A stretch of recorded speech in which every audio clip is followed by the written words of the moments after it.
Bonjour, c'est Audrey Cédric du site bpmu.fr. Dans cette courte vidéo, je vais vous donner quelques conseils gratuits afin de mieux gérer votre auto-école. Pourquoi cette vidéo?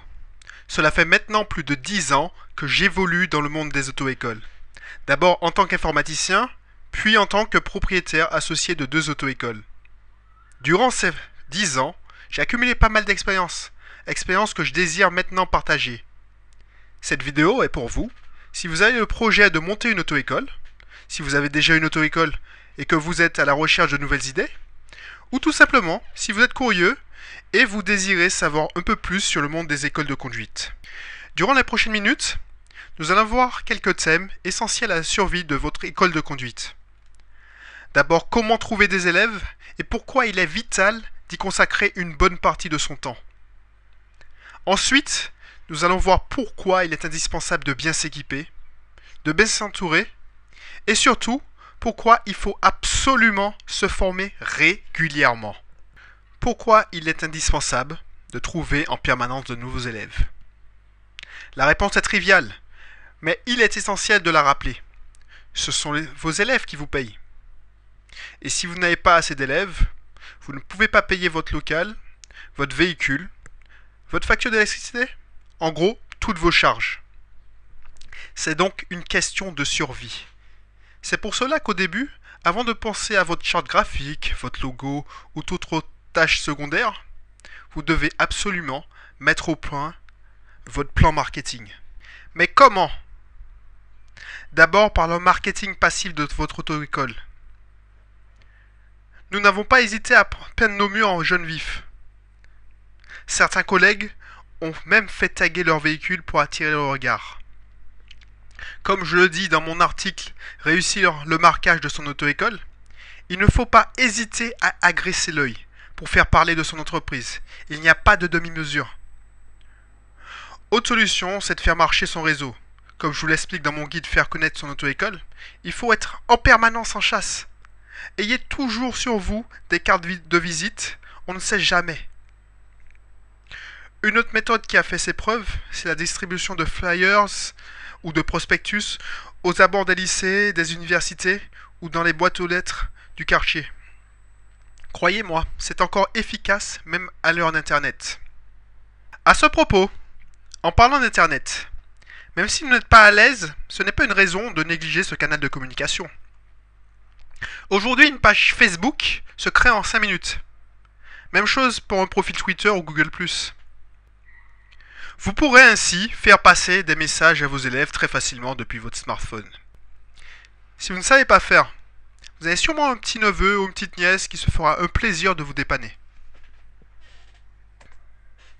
Un autre point qu'il ne faut surtout pas négliger, c'est l'équipement.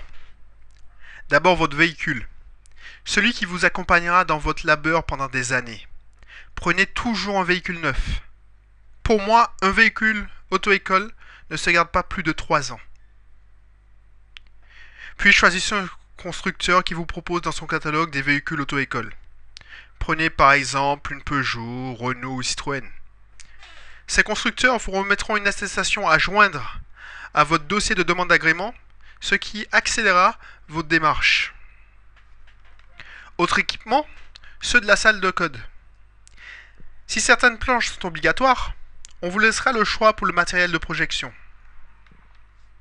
Dans mon article Choisir pour votre salle de code un rétroprojecteur ou un écran plat, je vous donne bon nombre d'éléments afin de mieux faire votre choix.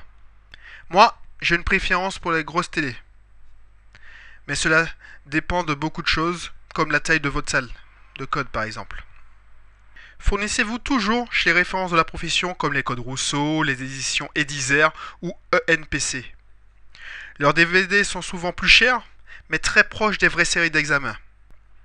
Enfin, dès que vous aurez plus de 10 élèves, informatisez absolument votre auto-école. Cela vous permettra de gagner beaucoup de temps, tant que vous pourrez consacrer à votre famille. Dans mon article « Les meilleurs logiciels pour votre auto-école », je fais un panorama des différents éditeurs de logiciels pour une auto-école. Autant vous dire tout de suite, vous n'allez jamais réussir seul. Il vous faut monter une équipe de professionnels qui vous débarrassera de toutes les tâches qui ne sont pas le cœur de votre métier. En phase de création, cherchez un cabinet d'aide à la création d'entreprise, souvent subventionné pour les demandeurs d'emploi. Celle-ci vous aidera à créer votre entreprise et vous suivra pendant 3 ans. Votre banquier est aussi un partenaire qui peut avoir un rôle déterminant dans la réussite de votre projet. Une autre personne qui peut vous éviter pas mal de tracasseries administratives, c'est un comptable. Dès que possible, sous-traitez-lui vos déclarations fiscales. Enfin, n'attendez pas d'avoir des ennuis pour rechercher un avocat spécialisé dans les affaires. Quand votre entreprise sera plus grosse, vous devrez sûrement embaucher un ou une secrétaire. Comme je l'explique dans mon guide Mieux gérer votre auto-école, si un bon moniteur ne peut garantir à lui seul le succès d'une auto-école, un mauvais, lui, peut la couler. Dans ce guide, je vous apprends notamment à recruter de bons moniteurs, mais surtout, je vous montre comment les garder motivés et les fidéliser.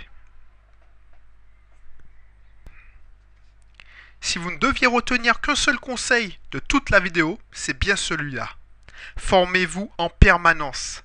Moi-même, je consacre un budget conséquent à la formation. C'est vraiment une question de survie pour votre entreprise. Le monde, la société évolue trop vite. Les lois changent.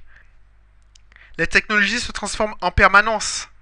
Par exemple, j'ai connu les bonnes vieilles diapos, puis les CDI, les DVD, et maintenant, les élèves font des tests depuis l'ordinateur sur Internet ou depuis leur smartphone. À chaque fois que je me paye une formation en ligne ou j'achète un livre, je ne regrette pas.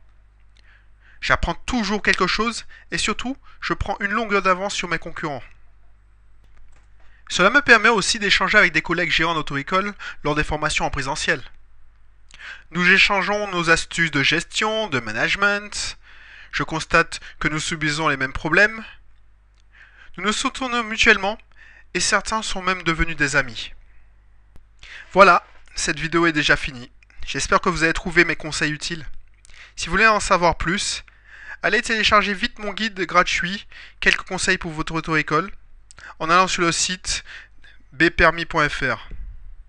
Prenez une longueur d'avance sur vos concurrents en passant à l'action maintenant.